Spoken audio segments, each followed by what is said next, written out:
আমার ভাইজানেরা, আমরা এখন চলে এসেছি একটা গুপ্ত ঘর।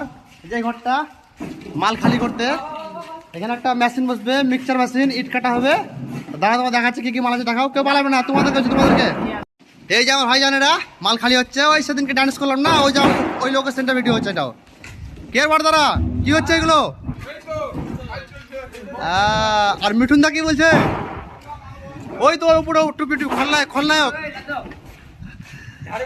আসাদ দাদা, আসাদুল কিছু কিছু বলবে না মানলাম। আচ্ছা ঠিক আছে ঠিক আছে, গাড়ির মাল খালি করতে হবে আমাদের। এখন আবার অন্য সাইড যাবো। চাক্ষু ভাই কোম্পানির, এভিএল কোম্পানির কাজ। এটা আমাদের হেড মিস্ত্রি, বাড়ি হচ্ছে কালিকাপুর। কারো যদি দরকার থাকে যোগাযোগ করবে। আর এই দেখো মাল খালি হচ্ছে। এখানে আছে মিঠুন দা আসছে, টুকটুক।